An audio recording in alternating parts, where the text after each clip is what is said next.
This starts very unique relations between the countries. So in 2015, the embassy opened in Tel Aviv. It took us some time to open an embassy here, but the Prime Minister Netanyahu decided to do it.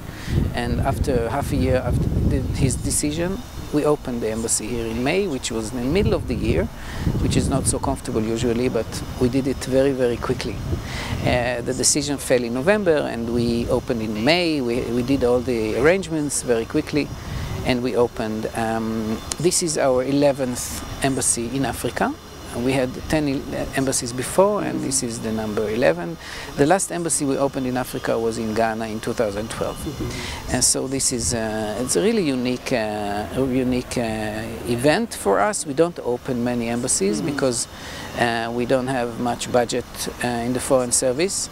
But we try to do our best.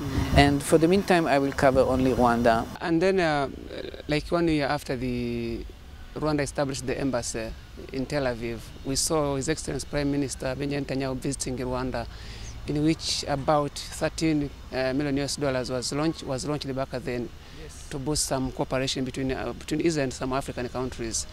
How far has, for example, Rwanda gained through your embassy part of this sum of money? First of all, I congratulate you for the good work you did and the research. Yes, 13 million was decided by the Prime Minister, which is the budget of the Prime Minister's office. And I could say that there was allocation of about 1.5 million to build here the biggest in the world, the biggest center of excellence that we have in the world. Is here in Rwanda, is a center of excellence for horticulture, where we teach farmers here in Rwanda. Since the establishment 2 years ago, we trained hundreds of people who came to learn the secrets of modern agriculture and smart agriculture of Israel, and we really do our best to host not only trainees who come for courses, but also the community. So 1.5 million was invested here in agriculture, part of this amount that you mentioned. And of course all the courses are part of this, the budget that you mentioned. And we are planning to do much more now, because I'm just half a year here. I mean, I came half a year ago, 1st of May, so we're starting doing civilian cooperation in addition to the defense cooperation that we had until now. And we understand there have been some reciprocal partnership between the two countries in areas of agriculture, as Lekre said. Rwanda being sending a lot of students to get trained in Israel, for example.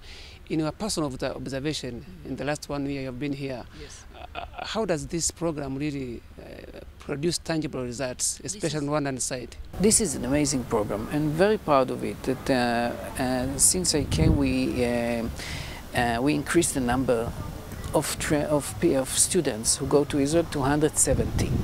So they go for 1 year in Israel, they work 5 days a week, and they go to college 1 day a week. They are already after their bachelor degree in Rwanda University or elsewhere, learning agriculture or fishery or veterinarian. And so they go to Israel for a year, they gain skills, because they work with Israeli farmers, they get knowledge because they go to college 1 day a week, and they come with capital because they also earn money. Then you understand Rwanda Air, for example, has been operating Kigali, Tel Aviv. Yes. How has its launch of flights affected positively the foreign direct investment from Israel to Rwanda? Yes, look, first of all, it's the vision of His Excellency the President to open direct flights to Tel Aviv. And this vision set the goals and the future for large-scale cooperation, because people are starting coming here, if they are tourists or they are businessmen. And I can tell you that since the flight was started, people are starting coming because there are direct flights. It's very easy. You don't have to cross Ethiopia or whatever. It is very quick. It's 5.5 hours. You just take off at midnight and land at 6 o'clock in the morning, and you start your day. And business people started coming in, investors in all sectors, and we start seeing here tourists, who also bring some money for the Visit Rwanda economy, and also people who take part in conferences, because conferences, tourism, bring a lot of money to Rwandan economy, and this was behind the logic behind the vision of opening flights. So we have 3 flights a week. Then I understand, or we do understand, that Israel and Rwanda share a tragic history of genocide. Is there any special arrangement or special avenue through which these 2 countries have really been partnering to counter some challenges attached to this tragic history? Yes, so of course, needless to say, we have already cooperation before I came, but it's going to be boosted now, also on the psychological impact of being in the genocide. And me myself, I'm 2nd generation of Holocaust survivors, and the impact is huge for 1st generation and for 2nd generation, and here we can do a lot together.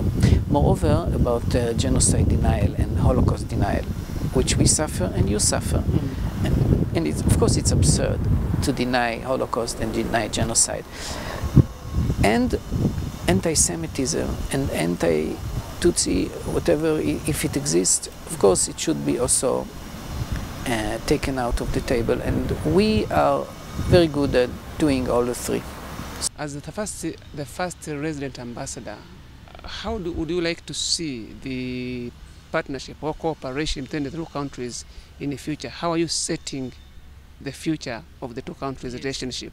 Yes, and look, I have a list of 70 projects already. After my 6 months here, I met many people. I know this place very well already, both physically and morally and emotionally and whatever you want.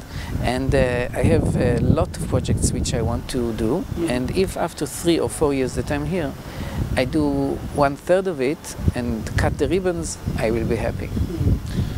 Yeah, Your Excellency, thank you so much for having honored our invitation. Thank you. Thank you so much. Thank you. Okay, it's a pleasure.